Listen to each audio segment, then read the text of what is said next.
রাধে রাধে বন্ধু, আজ আমি বাদাম দিয়ে কি করে পনির বানাতে হয় সেই রেসিপিটা আপনাদের সামনে শেয়ার করছি। আপনারা তো জানেন এই গরুর দুধে কতটা ভেজাল থাকে, সেই দুধের পনির খাওয়া নিষিদ্ধ, ডাক্তাররাও বারণ করছে। তার জন্য আমি বাদাম আর লাউ দিয়ে একটা নতুন স্বাদের পনির বানানোর রেসিপিটা শেয়ার করছি। তার জন্য আপনাদেরকে আমার ভিডিওয়ে লাস্ট অবধি দেখতে হবে।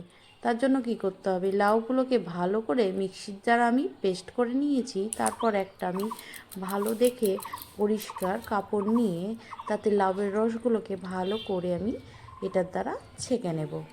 তারপর বাদামের চোকাগুলোকে ভালো করে ছাড়িয়ে নিতে হবে। তারপর সেই একইভাবে মিক্সির জারটা ভালো করে এটাকে পেস্ট করে তার কাপড় দ্বারাই ওই যেই লাউয়ের রসটা রেখেছি সেই একই রসেই এই বাদামের দুধগুলোকেও বের করে নেব। দেখুন, এই রকম করে চিপে চিপে বাদামের দুধগুলোকে বের করে নিতে হবে। তারপর যেইভাবে পনির তৈরি করে আপনারা তো জানেন, দুধগুলোকে ভালো করে আগে জাল দিতে হবে। তার জন্য আমি একটা কড়াইয়ে ভালো করে দুধগুলোকে জাল দিয়ে দিয়েছি। আপনারা চাইলে এখানে ভিনিগার, লেবু এবং ছানা ফাটানোর জলও ইউজ করতে পারেন। আমি এখানে লেবু দ্বারা ছানাটা ফাটিয়েছি। তারপর এইটাকে একটা পরিষ্কার কাপড়ে ঢেলে দিয়ে এইরকম করে জল ঝরিয়ে পাটা দিয়ে চেপে 5 থেকে 7 ঘন্টা রাখলেই পনির